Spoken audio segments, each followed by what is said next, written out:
Welcome back to the Arbiters Seeking YouTube channel. The only podcast dedicated to seeking authority on topics and thinking outside the norm. And today we're going to be talking about why people believe what they believe.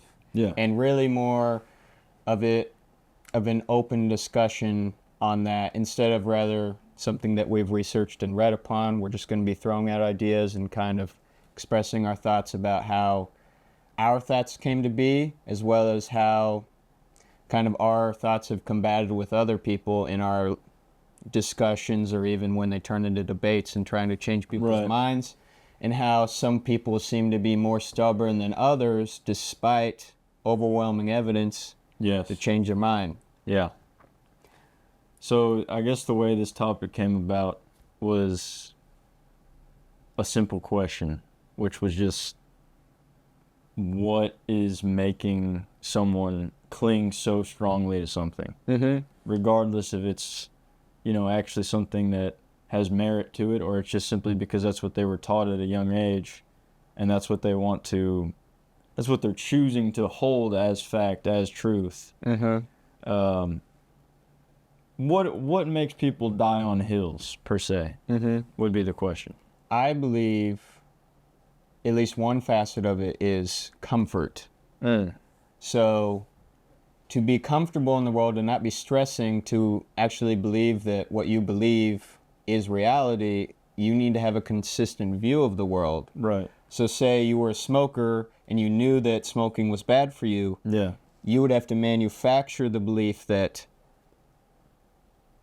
I am going to still do this because it's okay, or you're going to come up with some kind of excuse so that you don't have a mismatch of ideas, so you can still be comfortable within yourself that what you believe is true, and that you're functioning in the world as a consistent person. Right. Yeah, I mean, kind of like self-delusion. Like if you're a smoker, well, this isn't really that bad. Well, how many thousands upon thousands of pieces of evidence do we have that says smoking will lead to lung issues that will alter your lifespan? This topic has come about really because of certain arguments I've had with certain people recently, and it seems like no matter what evidence is presented, it is always a fallback on a previous belief that is not really grounded in anything in particular. And it's kind of bothersome when you're trying to, not just maliciously convince somebody of something. It's more of I want you to see the logic that I see in a rational explanation.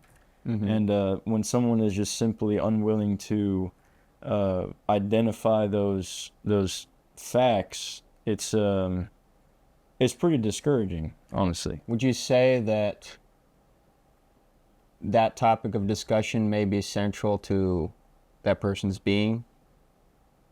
I don't even think so. I think honestly the particular argument I think of when this comes to mind is that they just simply want to be the opposite of what I say. Which is, obviously an option to all of this. I don't think it's a very educated option. But some people take it nonetheless. Well, there's certain reasons why people feel that way. They may feel that they have more authority than you. They may have seen you conduct yourself in a way that isn't in a line with the new belief that you found, even though it's years later. That's something that I seem to always experience with certain people. Like, I'm really into health now, and I've learned a lot about health. It's been many years since I've done, like, chugging 15 Mountain Dews in one night type of deals, and yet when I bring up evidence about certain things that may be controversial, oh, you did this in the past, so obviously you have no regard for your health. Which is just a blatantly obvious logical fallacy. It's just attacking a person instead of the actual argument or evidence that's being presented. Was that ad hominem? I couldn't tell you. Something I like that. The fallacies, but yeah, there's a whole list of them. I think it's one of them.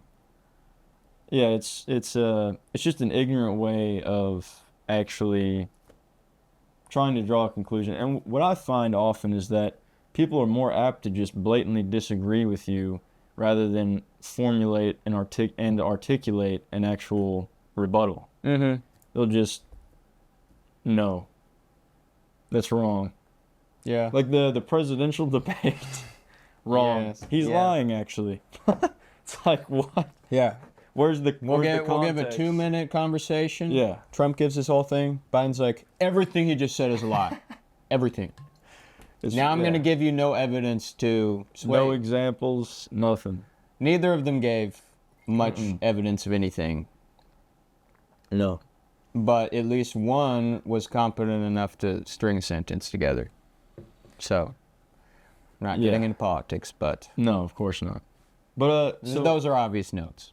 Yes. Yeah. So, like, even using the presidential debate as an example, but not to get political, I remember Trump saying, well, Biden said that the economy that he was left with was the worst possible. And Trump said it was the best economy there was, in history or whatever he said.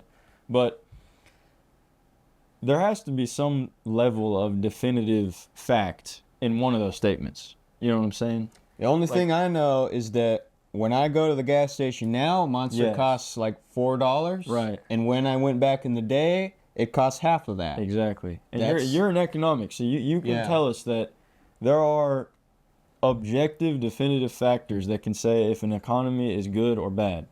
And they should know that. Exactly. So for one of them... One of the presidents should be able to say that. So, I mean, kind of translating that to just everyday arguments, I guess it's frustrating when someone is just like, fact or not, I just disagree. I'm going to say the opposite.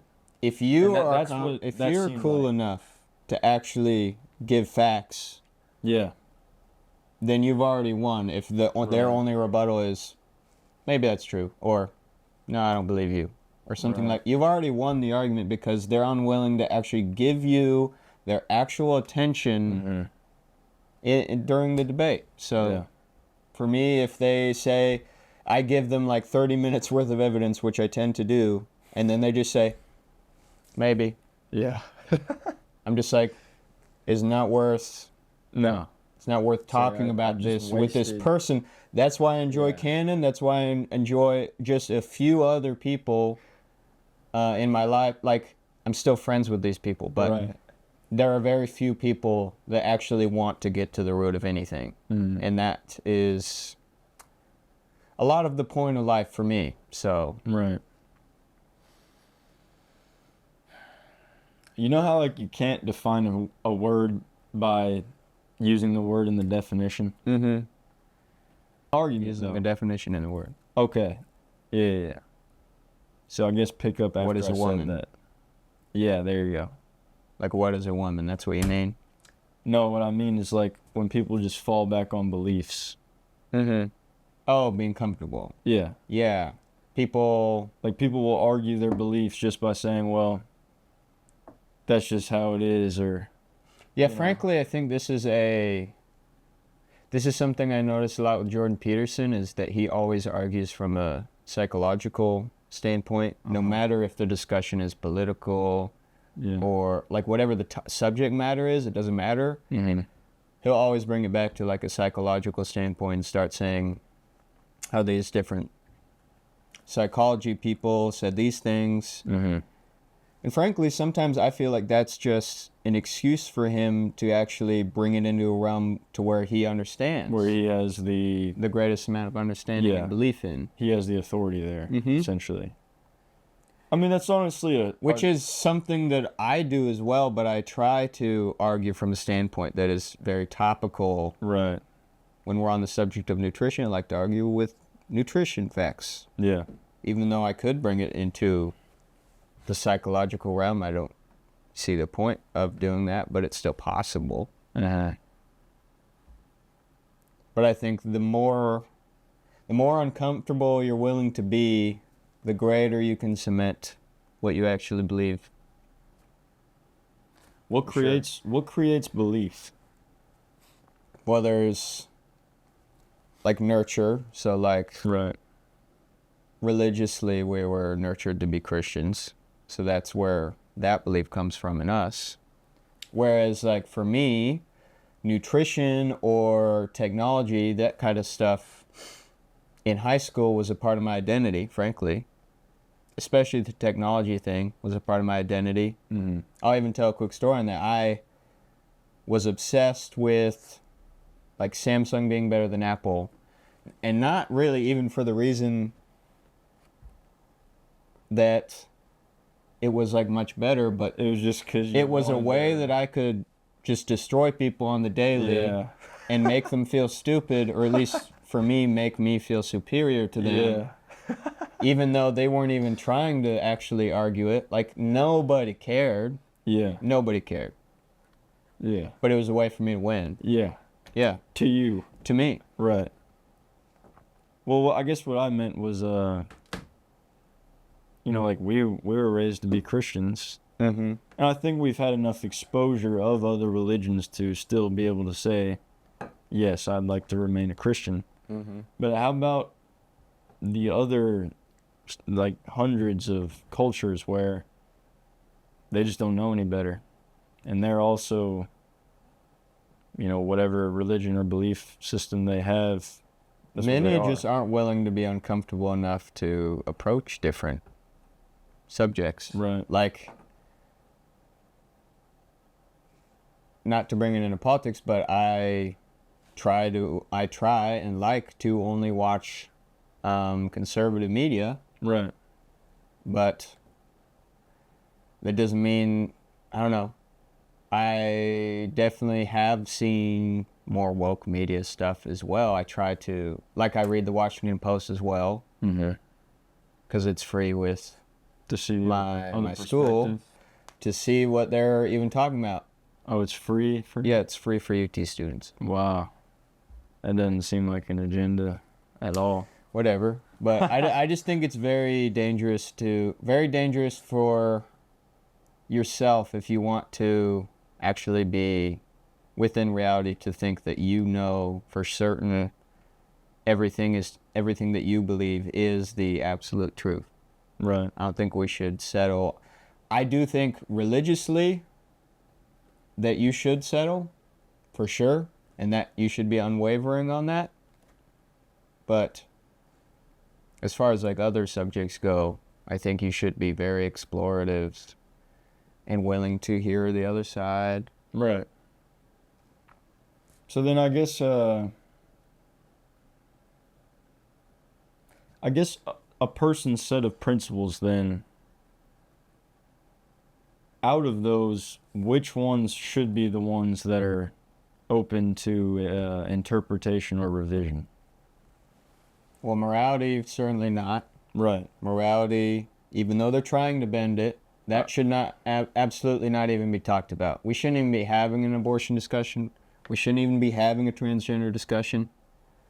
I don't even like want to discuss it. That's gross. It's demented. It is the most evil of evils. I'm not even going to discuss those topics. No. Bottom line. Yeah. That's just pure evil. But if we're talking about how someone wishes to run the government or the economy over someone else, Right. that's okay. That's a variable thing. That can change. And that can be discussed. But see, these are But not the agendas behind it. these are things that you believe. True. So yeah. We're not about to get into objective versus subjective I don't know, truth man. here. I don't want to don't get know. into that, Okay. frankly. Fair enough. Because if you don't think that there is any objective truth, you're about to fall into a I tizzy. speak from a hypothetical perspective, though. What I'm saying is that The world falls That around is- you if you don't believe that there's anything objective. I agree with that. God is an objective thing. Morality is an objective thing. Yeah. Skin and bone. Gender, objective. From a philosophical perspective, though, you can question everything down to the atom. Absolutely. But I don't appreciate that far of introspection. Okay. That goes too far, in my opinion. All right. And I've read like Nietzsche stuff, and I'm still going to read more Nietzsche stuff. Like what? Just his writings. Well, like what material, I guess. Well, he's a postmodernist, Yeah. existentialism, Mm-hmm. really just overanalyzing everything to the T, Right. not believing that there's any... I mean, that eventually didn't lead him anywhere either, so. No, he ended up... Everyone thought he's crazy. I agree But- that if you just question everything, you just wander. Mm-hmm. But There are... that's my question for this episode is why? Like, why do we believe the things we believe? Why do some people die on the hills that they die on? You know, like there has to be something inside of us, and I guess it's emotion that we attach to these things that we hold to be true. And I also think that the logic in us must also vary then, because otherwise all of us would all just hold the same things to be true. We would all hold the same opinions, assuming your opinions are based on Well, logic. not... That's the thing. I don't think we base... At least a lot of the time we don't base our opinions on logic, which we should be doing. Mm-hmm. But... Well, I mean, it could be as subjective as like food. Some people like certain foods, some people don't. Yeah, but certain foods are unhealthy and some aren't. And some Yes. foods are addictive and some aren't. Which, again, can lead you to justifying having an unhealthy food because you like it. But, Well, yeah. like, everyone knows this, that when you're trying to get into a relationship, logic kind of flies out the window and it becomes an emotional battle. Even though Yeah. the closer you get to bringing it back into a logical sphere, the better for you and everyone else. Certainly. But it's near impossible to do that with some subjects, and that's what makes great debaters and bad debaters. That's the difference, is that one can stay logical even though he has great emotion behind what he believes, versus someone who's a bad debater who just lets emotion rule. Yeah. They're screaming, like on stage, that sort of stuff. You know, the snowflakes that will just go out Yeah, there and it's pretty embarrassing. scream on stage, ring bells and stuff. Ring bells. Yeah, I they ain't seen bring that. they ring bells, they bring That's bad. blow horns to speeches and stuff, and don't let the speakers talk. That's ridiculous. ridiculous. I would never do that to even if there was someone out there advocating that we just completely openly calling abortion, let's kill babies. I wouldn't protest that way. That's Right. not how you get to anybody. Yeah. Yeah. Destroy them on the common ground if they're Except- willing to go there too. But that's coming. That opinion right there. Well, I don't think that's how we should censor the other side. Comes from what I also believe and agree with is a rational way of arguing. But if you think about it, the people that take the side of the people blowhorning Mm-hmm. do think that is a viable means of argument. That's true. That's what like kind of blows my mind. But we It's- can't it's argue the almost- same way. We just have to ignore them, I think. Right, but then They'll there's- do that there's in front of still- Jordan Peterson's debate, and Jordan Peterson will just sit there and wait for the security to take him out. Yeah, Or sometimes they'll just walk off the stage, leave. right. You cannot have a discussion when people are acting like that. Yeah. It's like when a kid is misbehaving, Mm-hmm. you do not just keep letting him misbehave. Right. Whole world needs a spanking. It's true. Yeah, that's a good saying. I think we're too dichotomous now.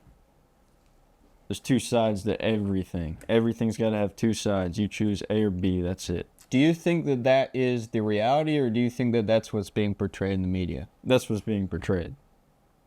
But how true do you think it is? Oh, I don't think it's true at all. I think you should only take stances on things that pertain to you. But a side represents a lot more ideas than just a couple. Yeah, I know, but I think so for instance, morality. certain morals get lumped into, oh, well, you're in this group since you believe this. Yeah. You know what I'm saying? Ideologies. Right. But would you say that you're a Christian, or would you say you're a Republican? I'm both of those things. Okay, yeah, but which one would you say first? Christian. So, not every Republican's a Christian. True. Neither is vice versa. Mm-hmm. But what I'm saying is, that seems to be the narrative. Is, oh, you're a Christian? Well, are you a Republican? Yeah. Like, it's like stereotyping becomes the fact. Mm-hmm. The belief. Mm-hmm. It's, that's what I think's troublesome. And also, even for me to just use that example. Well, that's because no one's talking to each other anymore. That's also true. Or trying to understand actually how complex human beings are. I don't think any of us talks to enough people to actually understand how complex we each are. Yeah. It's insane. Why? It's so crazy to me that you could know a person for years and actually like be really great friends with them and talk to them routinely, Mm-hmm. and in one day they could say something that's not like a new thing, but something they've held for a long time, but something new that they just found, that you've just found out about them. Yeah. That completely changes your view of them. Yeah. I saw a meme one time. I can't even remember like what the actual video was, but the picture, the words were, when your girlfriend casually says something to you that guarantees she will never become your wife. Huh. I mean, that came to mind. Like, Mm-hmm. it sucks. You know what I'm saying? Well, I wasn't just saying in like the negative sense, but Typically it's a negative. typically a wide or a overhaul of your perspective of somebody based off something they said is typically negative. Mm-hmm. Typically. But like I had this friend, and I'm about to be in his wedding, who... You had this friend? I have. This Okay. friend. Not had. I'm in his wedding. Yeah. And we started talking about health stuff, and then like we started talking about health stuff just one day Yeah. while we were in like vacation at the beach together, and after that I found out that he like follows all the same people I do and leaves all very similar stuff to me. Mm-hmm. All the stuff that we talk about on this channel. So it's a positive. And I didn't even know about this. Yeah. And I was already like really great friends with him. Mm-hmm. And that was really cool. And like me and you, we started this podcast after just like a one-day discussion where we found out that we had been on the same trajectory Yes. this whole time without even talking to each other about it. And we took very separate paths too. Mm-hmm. That's perhaps a story for another episode. Yeah, that is That was an interesting epiphany. Mm-hmm. Conclusion to come to.